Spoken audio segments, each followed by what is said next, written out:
This is The Download from Sounds Profitable, your source for the most essential news from this week and why it matters to people in the business of podcasting. I'm Gavin Gaddis, in for Manuela Bedoya. And I'm Shreya Sharma. The Download is brought to you by Magellan AI. Track the trends in spend, ad load, podcasts on YouTube, and more with Magellan AI's advertising benchmark report for Q4, available now. You can find the link in the description or visit magellan.ai. This week, pushback on podcast pullback narrative, NewsGuard discovers nonprofit ads on disinformation websites, and Black creators see slowdown in brand deals 3 years after DEI initiatives were initially promised. Let's get started.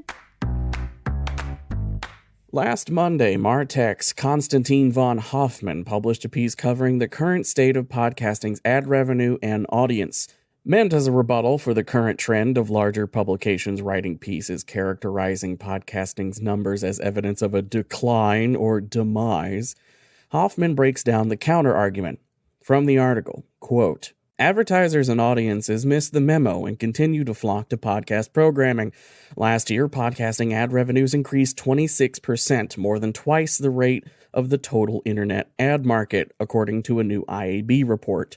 By 2025, they are expected to hit $4 billion, up from $1.8 billion last year." End quote. The 2023 version of the Infinite Dial is also invoked, in quoting the statistic of 62% of Americans over 12, an estimated 177 million people, listened to a podcast last year. Americans average 9 episodes of podcasts listened to each week. When addressing audience size, Konstantin talked to iHeartMedia Executive Vice President of Smart Audio Intelligence, Hedal Patel. A quote from Patel, quote, "I don't understand this, like how people are talking about podcasting is not growing. On daily reach, every single demographic, 18 to 24, 25 to 34, 35 to 44, 45 to 54, and 55 plus have seen double-digit growth," end quote. Patel then addresses how far iHeart has come in targeting abilities in the past few years, now sporting the ability to target by age, demographic, location, and can enrich raw data from downloads with first-party data collected by the iHeartRadio app.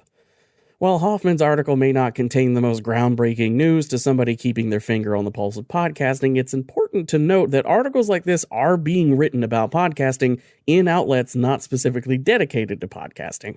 Our industry is healthy, growing, and evolving, even for those who aren't explicitly inside it. On Friday, May 12th, Marty Swant published a piece on Digiday covering a new report from news reliability rating service NewsGuard. The report, titled "Do-Gooders Doing Bad: How Nonprofit and Government Organizations Unintentionally Fund the Misinformation Machine," details NewsGuard's discovery of 57 nonprofit and government organizations whose programmatic ads ended up on disinformation websites. Here's a quote from Swant's article. Researchers at the news reliability rating service NewsGuard said they found ads for Planned Parenthood on a website promoting dangerous herbal abortion recipes. Elsewhere, ads for groups such as Amnesty International and the Red Cross were served on websites known for promoting pro-Russian propaganda related to the war in Ukraine.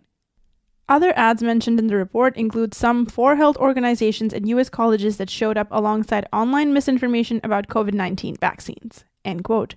While NewsGuard's sample of ads is relatively small, the issue is part of a larger ecosystem. According to a 2021 report by NewsGuard and Comscore, they estimate misinformation websites earn around $2.6 billion annually through obfuscated programmatic advertising.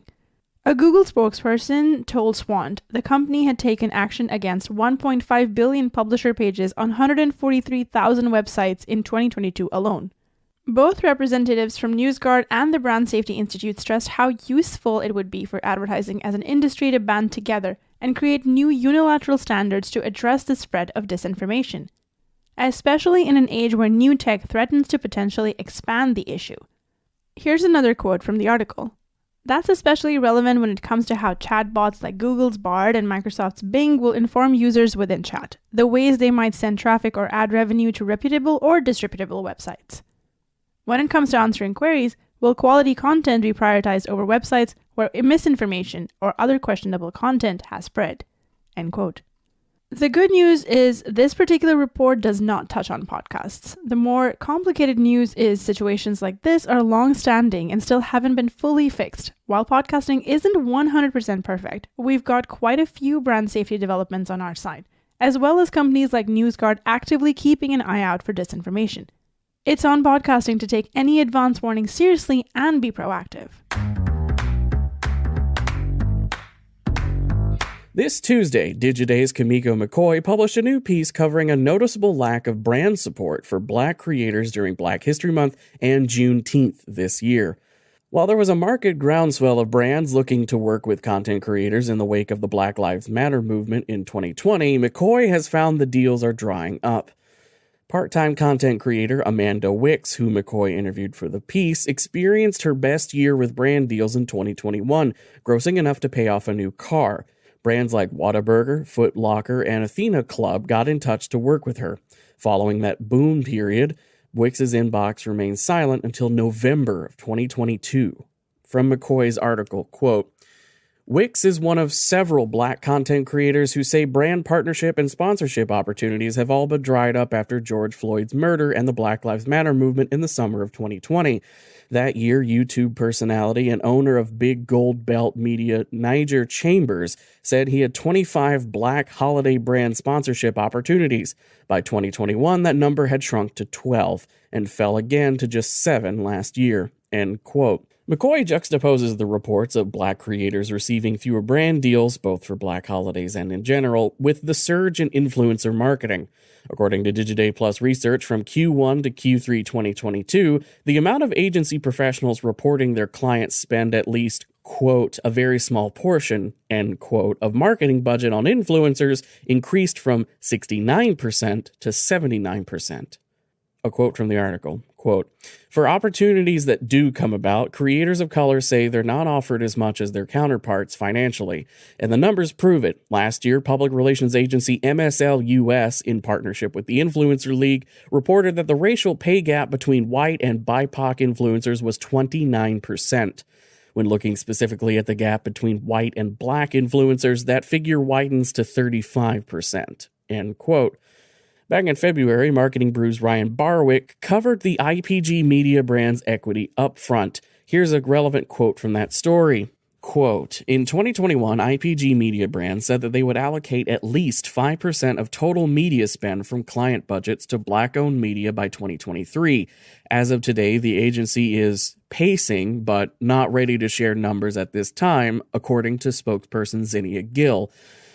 Regardless, Black-owned media is only receiving about 2% of total ad spend, about $7.6 billion, roughly the same percentage as 2020, according to Magna estimates based on Nielsen data, despite the fact that 14% of the U.S. population is Black, end quote. While there have been some notable movements to increase diversity and inclusion in podcasting, such as the recent IAB podcast upfront spotlights on the Alive Podcast Network and Futuro Media, there's more work to be done. With some effort and taking advantage of how many diverse voices there are in the industry, and new ones entering all the time, podcasting could be a haven for diverse and equitable brand deals. We just have to make them. Finally, it's time for our semi-regular roundup of articles we're calling Quick Hits. These are articles that didn't quite make the cut for today's episode, but are still worth including in your weekend reading. This week, Podscribe launches YouTube conversation modeling. The new dashboard unifies RSS and YouTube metrics into one location. ARN and Magellan AI announced top 15 podcast advertisers in Australia for Q1. The list includes familiar faces like Apple, Amazon, and McDonald's. The Turning podcast studio Rococo Punch to merge with Audely by J. Clara Chan. From the article, quote, when two independents come together, we can do much bigger things, end quote.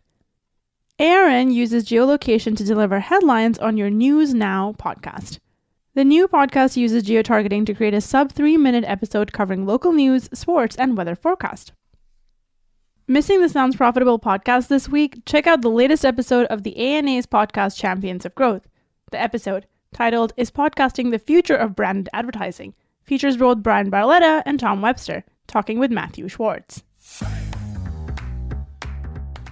And that was The Download, brought to you by Sounds Profitable. Today's episode was built using Spooler and hosted on Art19. Find out more at spooler.fm and art19.com.